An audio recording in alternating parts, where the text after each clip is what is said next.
Que me encantó era que la mamá decía que los hijos de ella se habían dañado cuando entraron a la universidad, pero que él se había dañado antes desde el liceo. Yo no sé qué tienen que ver ahí Hernán, Iván, Enrique pues ya no está, pero yo sí creo que algo tienen que ver. Y Rodrigo también está en esa colada, algo tiene que ver. ¿Cómo está Baje un poquito la cámara, suba usted la cabeza. Eso, ahí sí. Ahí Ahí sí. está bien. Sí. Y Rodrigo, vale, la frente. Rodrigo, bájese un poquito, Rodrigo. Un poquito. Baje más, baje más. Sí, bájese más. O suba al computador. Muy bien. O se sienta en el suelo. Parece que va a tocar. Rodrigo, entrega la nariz. Espérate un momentico a ver lo que vamos a organizar. Subiste.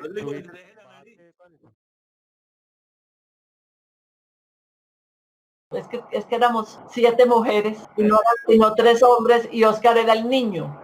A ese le tocó más duro porque le tocó después de 5 mujeres. 2 mujeres, 2 hombres, 5 mujeres y un hombre que era él. Contaba una vez. Él decía, no, es que mi hermana hizo tal cosa, es que mi hermana es profesora, es que mi hermana teje, es que mi hermana... Y entonces alguien le dijo, oiga, pero esa hermana suya hace muchas cosas. Y él dijo, no, es que tengo 7 hermanas. Entonces no era una hermana que hacía. Este cuento lo ha contado él siempre. Lo vivíamos, lo hacíamos él y yo, pero él es el contador. Pero pues ahora me tocó contarlo a mí. Cuando estábamos chiquitos, niños, todavía no estábamos en el colegio. Entonces, vivíamos en Manizales y en el patio nos encontramos un huequito. Buscando por ahí, vimos un hueco. Supongo que el que vio el hueco fue él.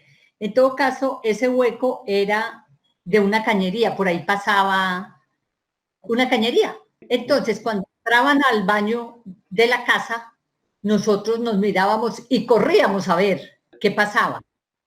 Y a veces pasaba el bollito y el papel higiénico. Y entonces nosotros gritábamos, ¡pasó, pasó! Oscar decía que era muy gracioso que porque cuando era pequeño lo tenían que invitar a jugar fútbol. Hombre, ¿y por qué? Porque yo era el dueño de la pelota. Seguramente. Un día le botamos una pelota y yo creo que no nos lo perdonó. Le regalaron una pelota muy linda. Era una pelota de colores muy bonita. Y lo convencimos de que nos la prestara para salir a jugar a la calle. Nosotros vivíamos en Fresno y en Fresno uno jugaba, era en la calle con la gente de la cuadra y lo convencimos y nos prestó la pelota y en el preciso instante en que la pelota se nos fue del rumbo, se fue la luz y se perdió la pelota. Cuando no habíamos, nos íbamos reuniendo las familias y salían y nos encontrábamos no sé cuántas familias cantando por las calles del pueblo. Yo un día dije, ¿esto es verdad o fue que yo me lo soñé? Uno se cree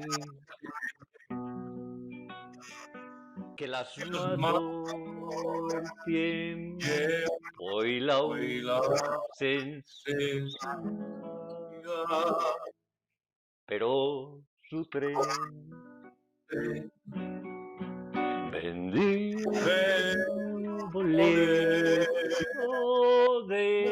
son muchas cosas de esas simples y sencillas de la vida, que fue las que yo viví con él. Yo no viví desde la biología, sí, pero tampoco eran discusiones ni científicas ni nada lo que tuvimos él y yo. Situaciones cotidianas, algún día, Oscar, eso es un chiste, pero la forma en que él lo dijo, lo hacía ver como si a él le sucedió. Yo sé que no, eso era un chiste. Él alguna vez nos dijo, estábamos todos ahí pues comiendo algo y dice, es que no, pues yo no he podido nunca comerme un huevo entero, jamás.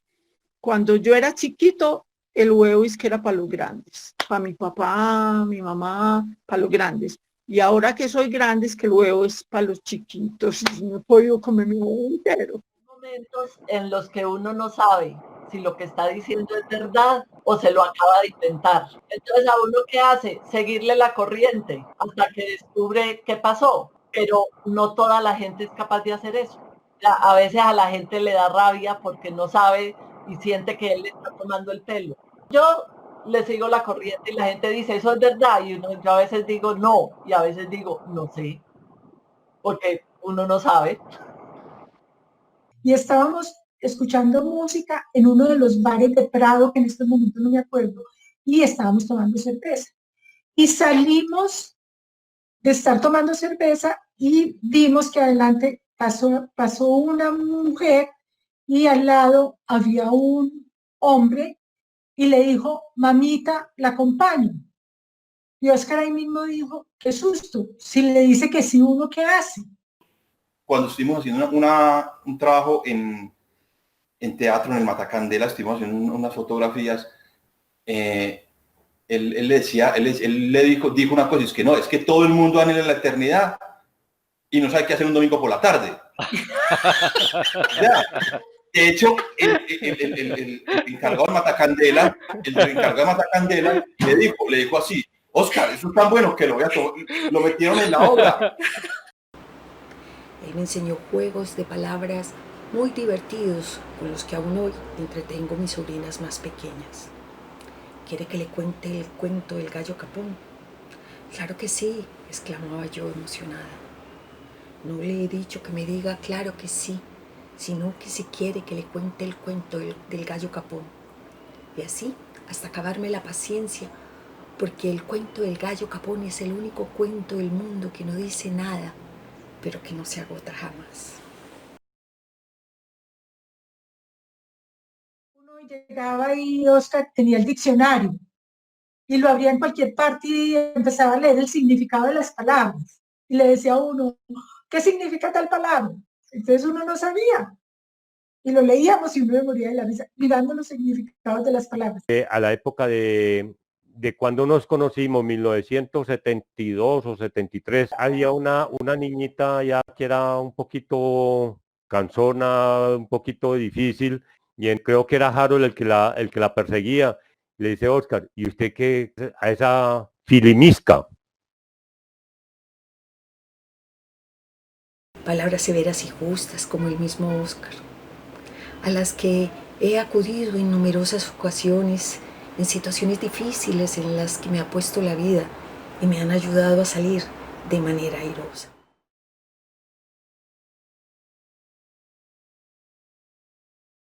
Nos acordamos, a las mariposas les decía palimocha.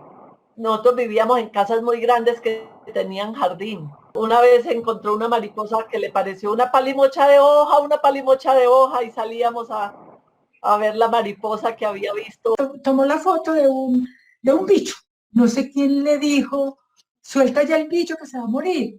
Entonces él le dijo, de todas maneras se va a morir. Y lo soltó y en esas pasó un pájaro y se comió el bicho. Pero fue así. Recién había visto las fotos de los estripados de Óscar. Hicieron un test de manchas.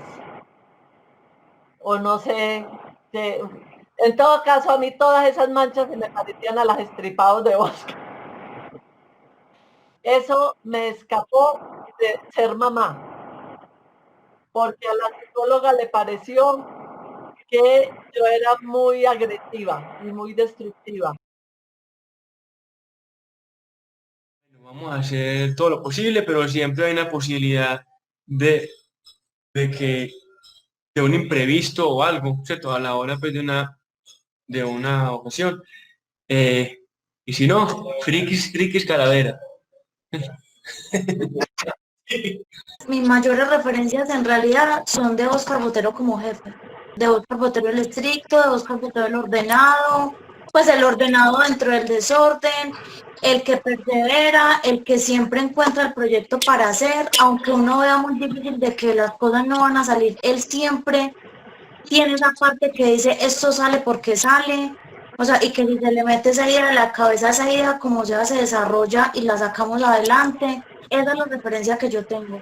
Desde Oscar Botero al que hasta ahora nada le ha quedado grande. Cuando yo empecé en vistas que me llevan a reuniones, yo no quería saludar a nadie. Y Oscar me decía, no, es que usted saluda a todo el mundo, uno no sabe acá quién es el grande. Pero él siempre me decía, no importa, usted cuando llama a alguien, él no sabe si usted es la administradora, si es la de los tintos, pero él sabe que usted es de vistas. Otra cosa que Oscar siempre me decía es que la gente está muy acostumbrada a contar. La gente casi siempre cuenta, no es sino que uno haga una o dos preguntas y la gente ya le está contando a uno toda la historia. Entonces de esa historia es que uno va aprendiendo. Y al lado de Oscar uno aprende a preguntar. ¿O será que parte de su aprendizaje va a ser mi herencia, los cuentos? Muchas situaciones casi siempre las asocia a una historia. Yo no sé si sean de él, si como lo decía eran del amigo de un amigo o que otra persona se las contó, pero él siempre tiene una historia para algo. Y una vez en cualquier situación, yo le dije, Oscar, ¿usted por qué casi nunca cuenta nada? Y él me decía, es que a mí me hicieron sin contador. Si a mí alguien me pone a escribir a Oscar Botero en una sola palabra, para mí, Paula, yo lo escribiría como absolutamente mi maestro. Que estábamos, o que llegué a acompañarlo en alguna de esas veces que salían a tomar fotos. Entonces estábamos en un grupito y pasó en varias ocasiones que estábamos en una multitud, ¿cierto? No sé, en una multitud. Y entonces llegaban y le preguntaban, ¿y dónde está Oscar?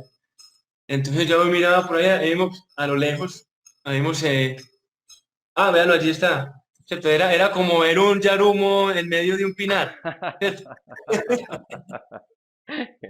Yo también fui a la primera entrevista de trabajo, ¿cierto? Yo iba ilusionada porque yo, jovencita, no sabía quién era Oscar, sinceramente no sabía quién era. Bueno, pero yo sabía que era un señor que me iba a entrevistar a una empresa, ¿vale? Llego a la empresa y estaba haciendo la siesta. O sea, lo encontré descalzo y acabado de levantar. Y me dijo, uy, es que estaba haciendo la siesta. Y yo, claro, yo iba muy arregladita, la niña, claro. Llegué allá como un postre, ¿no? y abre, y se levanta y me dice, es que estaba haciendo la siesta descalzo, despeinado como siempre, y me dice, es que yo a esta hora siempre hago la siesta. Y yo pensaba, ¿pero dónde la hace? Pues yo estaba junto al escritorio ahí, tirado. Y entonces me dijo, sí, ¿quiere un café? O, no sé si era un café o agua, o no sé. Claro, ahí se rompió todo mi preocupación se acabó. Yo dije, este hombre, no, supernatural. ¿Dónde te encuentras una persona así que va a ser tu jefe? Claro, un siglo de Medellín. Un siglo de Medellín, exacto. Entonces él se sienta un día así en la mesa y estábamos ahí hablando y dice, vea cómo nos salió esto. 4 pelagatos y ya. No, eso fue, no, es ahora. Yo recuerdo que fue cuando él llamó para pedir estaba hablando con alguien. Patrocinio, que él estaba hablando por teléfono y él le dijo, es que, mira, es que nosotros somos 4 pelagatos y uno pregunta el rico, yo no soy ninguna pelagato. Pelagatos eras vos. Sí, así fue. Yo ofendidísima. Claro, sí. Ahora lo miro en la distancia y digo, no, es que efectivamente éramos Oscar Botero y 3 pelagatos. Es que ahí está la diferencia. Prácticamente lo que repetía Adrián. ¿Te acuerdas? Que Adrián era muy... Adrián, ¿qué era lo que decía Adrián? A ver, ¿qué es primero? ¿Te acuerdas que Oscar decía así? A ver, no, ¿qué le estoy preguntando? Exacto. ¿Cuál es la pregunta? ¿Cuál es la pregunta? Eso es. ¿Cuál es la pregunta? ¿Y usted qué no entendió? Porque Oscar decía, era unas cosas que yo me acuerdo mucho. Él dice, es que hablamos el mismo idioma y no nos entendemos. Es usted que me entendió. Porque él le explicaba a uno y uno decía, a ver, ¿usted qué va a decir allá? Era así. Es que era eso. Fue madre. Y entonces, ¿te acuerdas que Adrián molestaba mucho con eso? ¿Cuál es la pregunta? ¿Cuál es la pregunta? Sí, porque hacía una pregunta y contestábamos de todo menos la pregunta. Conteste la pregunta. Eso. Conteste la pregunta. ¿Cuál es la pregunta? Conteste. Ay, qué bueno. No, Una pero... vez estaba yo hablando, perdona, Maura, ¿te acuerdas Sí. que me decías es que yo hubiera trabajado en vistas, así no hubieran pagado? Sí. ¿Te acuerdas que así me dijiste? Sí, Que sí, fue sí. tan bueno trabajar ahí, tan agradable trabajar. Pero no era por el trabajo, era porque yo creo que era por la persona con la que uno trabajaba. No, pero yo te digo una cosa, pero Omar, pero mira, efectivamente uno trabajó con un amigo, ¿cierto? Pero sí era un jefe, porque era un líder, ¿sabes?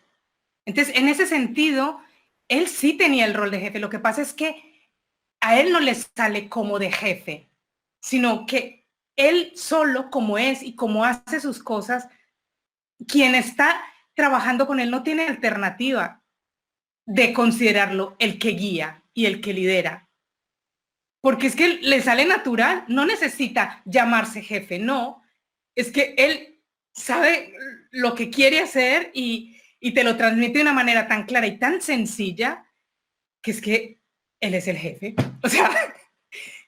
Él nos guió porque él tenía el sueño, él lo creó y nosotros afortunadamente nos pegamos, yo creo que sí, como dices tú, nos pegamos a él y, Sí. y nos dejamos llevar por él y él nos llevó a un buen puerto, digo yo, porque aprendimos Totalmente. mucho.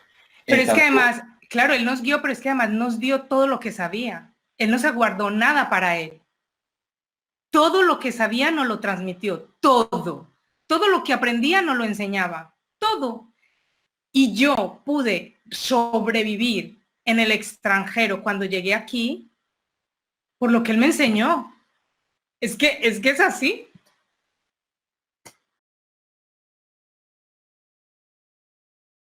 En esa época yo tenía una Camil, teníamos de Zacatín y paramos en cualquier lugar. Esa cámara se perdió ahí.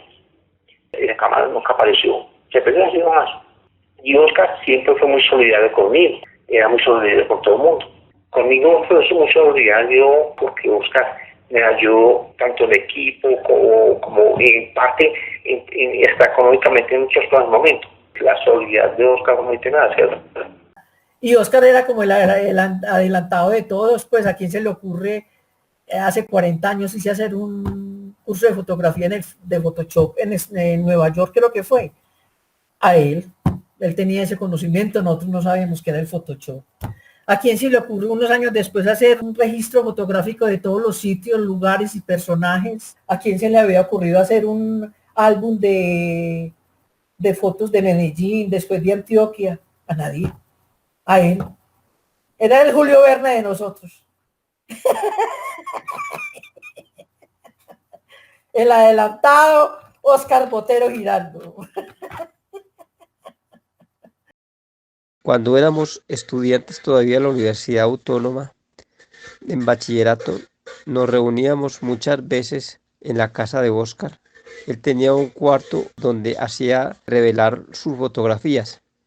Para nosotros era un tema que desconocíamos totalmente y mirábamos la cantidad de fotos que él en su momento nos tomaba y tomaba a otras personas.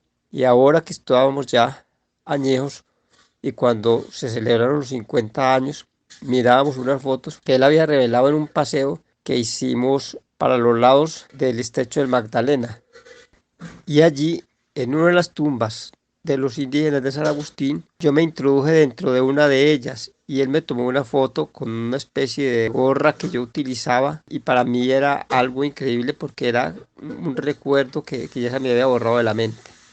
Teniendo en cuenta el gusto de Oscar por la fotografía, quiero compartir algo que escribió el modisto y fotógrafo francés Karl Lagerfeld. Cada foto es un adiós, testigo fiel de un momento que ya desapareció. Es este poder frágil y melancólico lo que tanto me atrae de la fotografía. Un compendio como de inteligencia, de sabiduría, de profesionalidad, pero también de buen humor, de ingenio. Yo lo que siento es que él no apabulla con el exceso de palabras cuando habla. Él con las palabras justas dice todo lo que se necesita decir. Y con el ingenio te llega o al cerebro o al corazón.